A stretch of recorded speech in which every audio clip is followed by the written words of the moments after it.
안녕하세요. 반갑습니다. 가족치료 전문가 유선생입니다. 부모 역할 훈련 프로그램 5번째 시간인데요. 자녀를 훈육할 때 부모의 기본 자세 5가지에 대해서 소개하겠습니다. 자녀가 잘못된 행동을 했을 때에는 훈계하고 교정을 해줘야 합니다. 이때 반드시 주의해야 할 5가지 사항이 있습니다. 식당에서 만난 아이와 부모의 사례를 먼저 여러분들에게 잠깐 이야기를 해드리겠습니다. 저희가 식사를 하고 있었고요. 옆 테이블에서 부모와 그리고 자녀가 함께 있었습니다. 그런데 이 두 자녀가 식당을 막 뛰어다니면서 큰 소리로 장난을 쳤습니다. 심지어는 식탁까지 올라가서 장난을 쳤어요. 그럼에도 불구하고 이 부모님들은요, 이 자녀를 제재하거나 그리고 멈추게 하지 않았습니다. 그냥 식사만 계속했습니다. 이 모습을 지켜보는 저희들은요, 눈살을 찌푸렸습니다. 결국 다른 테이블에 있는 손님께서 이 부모에게 자녀를 좀 자제시켰으면 좋겠다라고 권면을 해서 이 아이들의 장난을 멈출 수가 있었습니다. 제가 볼 때는요, 이 두 부부는 이 두 아이를 잘못 키우고 있는 거죠. 부모 역할을 잘못하고 있는 것입니다. 자, 이런 상황 속에서 두 아이의 행동을 즉각적으로 제재를 해야 하는데 이 부부는 그냥 방치를 했습니다. 아이가 장난을 칠 때는요, 즉각적으로 제재하고 그리고 훈육을 해야 되는 거죠. 그래서 적절한 체벌은 아이 교육에 효과가 있을까 궁금해서 한국 리서치에서 실시한 여론조사를 여러분들에게 소개하겠습니다. 적절한 체벌은 아이를 가르치는데 효과적이다 라는데 64%가 동의를 했고요. 체벌을 하더라도 아이는 바르게 잘 자랄 수 있다. 57%가 동의했습니다. 그리고 아이가 잘못할 때에는 때려서라도 가르쳐야 한다가 52%가 나왔습니다. 1등 64%가 적절한 체벌은 아이를 가르치는데 효과적이다라고 이야기를 했습니다. 저 역시도 적절한 체벌은 필요하다라고 생각하고 있습니다. 훈육이란 무엇일까요? 자녀가 잘못된 행동을 할 때 부모가 나서서 가르침을 주는데요. 이런 부모의 교육 행동을 훈육이라고 하지요. 자녀는 부모의 훈육을 통해서 배우게 됩니다. 자녀 양육에 있어서 아낌없는 사랑을 주는 것만큼 중요한 것이 바로 올바른 훈육입니다. 아이들은 훈육을 통해서 제대로 된 행동 규범과 가치관, 책임감을 배우게 됩니다. 올바른 훈육은 아이가 바르고 건강하게 자랄 수 있는 밑거름이 되지만 부모의 잘못된 훈육은 아이의 정서에 문제를 주거나 인성 형성에 부정적인 영향을 줄 수 있습니다. 훈육의 목표를 볼까요? 그래서 자녀가 세상을 살아가면서 올바른 결정을 내리고 자신의 판단에 책임을 질 수 있게 하기 위해서는 훈육을 반드시 해야 합니다. 자녀들은 똑같은 실수를 반복할 뿐 아니라 잘못된 행동을 스스로 찾아내거나 교정하는 것을 아주 힘들어합니다. 당연합니다. 아이들이니까요. 그러다 보니까 자녀들이 실수를 반복하는 만큼 부모님의 훈육도 반복되는데요. 이러한 반복적인 훈육은 자녀들에게 꼭 필요한 과정입니다. 왜냐하면 자녀를 건강하게 성장시키기 위한 과정이기 때문이지요. 그런데 훈육도 교육이기 때문에 부모님들도 훈육하는 바른 자세를 갖추도록 해야 합니다. 자, 훈육에도 말이죠. 건강한 규칙과 방법이 있습니다. 그렇기 때문에 부모님들은 긍정적으로 훈육하는 방법을 배워야 합니다. 훈육하기 전에 숙지해야 할 것들이 있는데요. 이번 영상에서는 부모가 자녀를 훈육하기 전 반드시 숙지해야 할 것들에 대해서만 말씀드리겠습니다. 바로 훈육하는 부모님의 올바른 자세와 태도, 마음가짐에 대한 내용입니다. 훈육하는 좋은 방법에 대해서는요, 다음 6회 영상에서 소개하도록 하겠습니다. 6회 영상도 꼭 이어서 시청해 주시기를 바랄게요. 자, 그러면은 자녀를 훈육하는 부모의 바른 자세 5가지를 지금부터 소개하도록 하겠습니다. 첫 번째는요, 가장 효과 있는 훈육의 타이밍은 언제일까요? 네, 즉각적으로 훈육하라입니다. 자, 여기 오쿠다 켄지라고 하는 일본의 그 응용 행동 분석학자인데요. 그가 쓴 즉각적 훈육이라는 그 책의 겉표지를 준비했는데요. 이 책에 이런 내용이 있습니다. 지혜로운 부모들은 아이의 문제 행동에 즉시 개입합니다 라고 적혀 있어요. 맞습니다. 지혜로운 부모님들은요, 아이의 문제에 즉각적으로 개입을 해야 되는 겁니다. 즉시 개입하라 라고 하는 거죠. 절대로 미루지 않습니다. 바로 시작하는 거죠. 훈육은 자녀가 문제 행동을 보이는 즉시 그 현장에서 하는 것이 중요한 포인트입니다. 다음에 집에 가서 나중에 기회가 되면이 아닙니다. 훈육이냐 잔소리냐, 지금 하면 훈육이지만요, 나중에 하면 잔소리가 되기 때문이죠. 훈육은 교육이지만요, 잔소리는 자물쇠입니다. 식당에서 마주친 그 부모님은 이 부분에서 잘못하신 거죠. 바로 훈육해야 맞습니다. 두 번째입니다. 현재 상황을 다루라입니다. 그렇습니다. 훈육할 내용은요, 지금 현재 상황을 다루는 것이죠. 자, 오쿠다 켄지는 이런 말을 했습니다. 하지만 아이의 시계는 언제나 지금 이 자리일 뿐 나중은 없습니다. 라고 이야기를 했어요. 그렇습니다. 그렇습니다. 지금 이 자리죠. 나중은 없습니다. 현재냐, 과거냐라고 했을 때 훈육할 때의 주의할 점은 현재 상황만 다루기입니다. 부모 눈앞에서 벌어진 지금 상황에 집중을 해야 되겠죠. 복잡하게 그리고 문제를 절대로 확대하지 않습니다.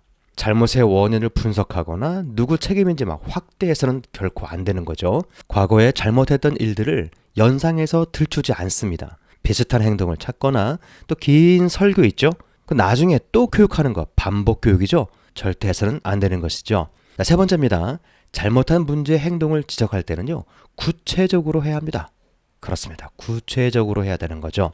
또 오쿠다 켄지는 이렇게 말했습니다. 아이에게 어떤 행동이 필요하다면 반드시 그 즉시 구체적으로 설명해 줘야 한다라고 말했습니다.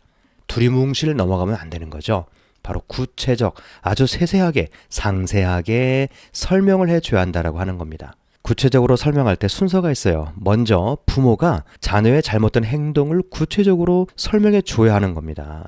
여기는 식당인데 큰 소리로 노래하고 상 위에 올라가서 놀았지라고 말이죠. 자녀의 행동을 아주 구체적으로, 특히 잘못되는 그 행동을 순서적으로 설명해 주는 거죠. 자, 부모가 설명이 끝났어요. 그 다음에는요, 자녀의 행동이 왜 잘못되었는지를 그 근거를 분명하고 조용한 어조로 차분하게 이해를 시켜야 됩니다. 가족 규칙을 어겼는지 아니면 공중도덕을 어겼는지 그 근거가 있을 거 아니에요? 특히 가족 규칙, 그리고 우리가 다 같이 지켜야 할 규칙을 어겼다라고 하는 것을 차분하게 자녀에게 이해를 시켜야 되는 겁니다. 세 번째는요, 자녀로 하여금 본인이 잘못한 행동을 구체적으로 말하게 한 후에 그 잘못을 시인하도록 해야 합니다. 이것을 잘 못해요. 우리 대한민국 부모님들께서는 이 3단계를 건너뛰거나 아예 하지 않습니다. 부모님의 일방적인 그 훈계로 그냥 딱 끝나버리는 거죠. 그러면은 교육의 효과가 떨어집니다. 자녀가 부모의 이야기를 듣고 자녀 입으로 스스로 내가 어떠한 행동을 했는지를 소소하게 네, 난 이런 행동을 했어요. 난 이렇게 했어요. 라고 자기의 행동을 피드백하는 거죠. 시인하도록 만들어야 되는 겁니다. 네, 제가요, 식당 안에서 큰 소리로 노래하고 상 위에 올라가서 놀았어요. 잘못했어요. 네, 이렇게 고백하도록 만들어야 되는 거죠. 이것이 훈계에서 가장 중요한 포인트예요. 자, 네 번째, 부모님이 주의할 사항은요, 자녀가 아니라 그가 한 잘못된 행동이다라고 하는 겁니다. 자녀 본인의 문제가 아니라 그 자녀가 행동한 행동이 문제다라고 분리를 하셔야 되는 거예요. 사람과 행동을 분리하라라고 하는 거죠. 자, 이런 말이 있습니다. Hate the sin, not the sinner. 죄를 미워하라. 하지만 그 죄를 지은 사람은 미워하지 말아라 라고 하는 말이 있어요. 아우구스티누스가 이런 말을 했죠. 맞습니다. 죄와 그 죄를 저지른 사람하고는 이렇게 분리를 하셔야 되는 거예요. 행동이 문제이지 자녀는 아니다 라고 하는 거죠. 훈육은 말이죠. 자녀의 그 잘못되는 문제 행동을 바로 잡는 거잖아요. 자녀의 인격까지 문제를 확대할 필요까지는 없습니다. 그래서 자녀를 규정짓는 표현은요, 절대 삼가해야 됩니다. 이거 꼭 기억하십시오. 자녀를 규정짓는 그 표현, 이것을 우리는 꼬리표라고 합니다. 꼬리표. 잘못을 한 자녀 당사자에 대한 평가죠. 그리고 나쁜 표현은 하지 말아야 합니다. 부모가 아무리 화가 나도 자녀를 비아냥거리는 말로 훈육하지 말아야 하는 거죠. 자칫 잘못하면 자녀가 마음에 평생 품고 살아갈 수 있습니다. 상처의 뿌리가 되기 때문이죠. 그래서 말이죠. 자녀를 규정짓는 꼬리표 붙이기는 절대적으로 삼가해야 합니다. 꼬리표. 왜냐하면 자녀의 자존감에 부정적인 영향을 평생 끼치기 때문에 그래요. 잘못을 한 자녀 본인 자신에 대한 평가나 부정적인 표현은 하지 말아라 라고 하는 것이 이 자체가 바로 꼬리표입니다. 꼬리표. 너는 게으른 사람이야. 아이고 이 바보야. 이게 다 꼬리표겠죠? 너는 거짓말장이야. 너는 정말 문제가 많은 아이야. 이렇게. 너는 기본이 안 된 놈이야. 너는 왜 그러니? 이런 것들 다 꼬리표입니다. 그래서 자녀에게 꾸짖고 잘못을 지적할 때는요. 자녀 그 자신과 자녀의 행동을 분리해서 이렇게 가르쳐야 되는 거죠. 문제 행동을 다룬 대화 예를 볼게요. 문제 행동. 10시가 약속 시간인데 10시 10분에 도착했지? 10분 늦은 것은 잘못된 행동이야. 시간을 지키지 못해서 그래. 자, 이렇게 10분 늦은 것. 그렇죠? 10분 늦은 행동에 대해서만 이야기를 한 겁니다. 그것을 시간을 지키지 못했다라고 이제 규정하는 거죠. 자, 그 다음에 올게요. 친구와 전화하는 것을 들었는데 가끔 너 그 비속어를 쓰더라. 엄마가 옆에 있는데 그런 말 사용하는 것은 예의가 없는 행동이야 라고 이야기하는 거죠. 맞습니다. 그러니까 친구와 전화하는 사이에 이 아들이 말이죠. 가끔 막 그냥 그 비속어를 쓰는 겁니다. 친구끼리 쓰면 상관없는데 옆에 부모님이 계시잖아요. 엄마가 있음에도 불구하고 그 말을 썼다는 거죠. 그래서 이 엄마는 엄마가 옆에 있는데도 불구하고 그런 말을 쓴 것에 대해서 이제 꼬집은 거죠. 자, 그리고 전체 과정을 다루는 그 실수의 예가 있습니다. 이게 무슨 말이냐면요. 자, 잘못한 행동의 그 전체 과정보다 그 행동, 부분적인 행동만 다루는 것이 현명하다는 거죠. 그러니까 그 행동하기 전까지 다 끌고 오는 겁니다. 너는 아침에 늦게 일어나서 게으르게 준비하니까 결국 늦게 출발하고 약속을 지키지 못한 거야. 너는 게으른 생활 습관이 문제야 라고 하는 거죠. 그러니까 늦게 일어난 것, 그것이 문제가 아니잖아요. 지금은 10분 늦게 간 거지 않습니까? 그러니까 10분 늦은 것, 그것이 부분적인 행동인데요. 그 부분적인 행동만 다루면 될 것을 아침에까지 간 거예요. 아침에 늦게 일어난 것, 그리고 게으른 그 성품까지 이제 다룬 거죠. 게으르게 준비하지 않으니까, 또 늦게 출발하니까 약속을 지키지 못한 거예요. 그 원인까지 다 이야기를 한 겁니다. 이렇게 되면은 이 이야기를 듣는 그 자녀는 마음에 부담감이 되겠죠. 자, 이렇게 전체 과정을 다루는 것이 아니라 그때 당시에 실수했던 것, 10분 늦은 것, 식당에서 아이가 식탁 위에 올라간 것, 이런 것들, 거짓말을 한 것, 비속어를 쓴 것, 그것만 다루라라고 하는 거예요. 10분이 늦었네? 10분이 늦은 거는 상대방에게 신뢰한 거야. 늦어서 약속을 지키지 못한 것에 대해 정중히 사과하면 좋겠어. 자, 이렇게 하는 거죠. 그러니까 늦은 그 시간 10분만 가지고 이야기를 하는 겁니다. 자, 식당에서 마주친 그 아이와 부모의 경우에 식당에 들어올 때부터 테이블에 올라갈 때까지 전체 과정이 잘못되었다고 인식하지 않도록 해야 하는 거죠. 테이블에 올라간 그 부분적인 행동만 잘못되었다는 것을 지적하면 되는 거죠. 자, 마지막 5번째입니다. 부모가 자녀를 훈육할 때 지켜야 할 주의사항 마지막 5번째는요. 자녀가 여전히 사랑받고 있다는 것을 알게 하라고 하는 거죠. 자녀와 화해하는 단계입니다. 자녀에게 훈육한 후에는요. 평소처럼 이야기하고 행동하면 됩니다. 자녀가 여전히 부모에게 사랑받고 있음을 느끼도록 해주기 위함이죠. 자, 지금 훈계하고 왔어요. 그 분위기 얼마나 썰렁하겠습니까? 자, 혹여 부모의 감정이 흥분되었을지라도 훈계한 후에는요, 되도록 빨리 평정심을 되찾도록 노력을 해야 되겠죠. 자, 만약 훈계할 당시의 분위기를 계속 이어간다면요, 자녀는 죄책감에 그냥 계속 시달리게 되는 거죠. 그래서 부모님은요, 대화의 주제나 분위기 전환을 시도해야 합니다. 자, 어떻게 해요? 자, 위드 법칙을 적용하는 거죠. 같이 있는 거죠. 같이 할 수 있는 것으로 이제 하는 겁니다. 뭐 같이 운동하고, 같이 영화 보고, 아니면 같이 외식을 하거나, 아니면 같이 시장 가는 거죠.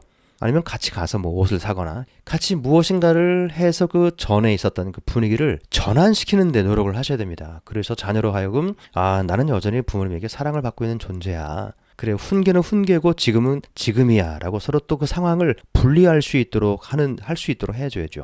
그래야 자녀의 자존감을 높여줄 수 있습니다. 자, 여러분, 훌륭한 부모님이 되어야 합니다.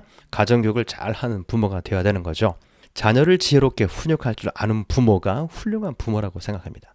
훈육할 때는요, 흥분을 좀 가라앉히고 차분하게 말씀을 하셔야 되겠죠. 막 감정이 섞인 상태에서 막 화를 내면서 하면 절대 안 되는 거죠. 그리고 여러 사람들이 있을지라도 즉시 그 앞에서 훈육을 해야 하는 겁니다. 여기는 공개적인 장소이기 때문에 집에 가서 해야지. 아니에요. 공개적인 장소일지라도 사람들이 많이 있을지라도 잘못할 때는요, 바로 그 앞에서 훈육을 해야 되는 거죠. 스톱을 시켜야 되고 이것은 잘못된 것이다 라고 가르쳐 줘야 되는 거죠.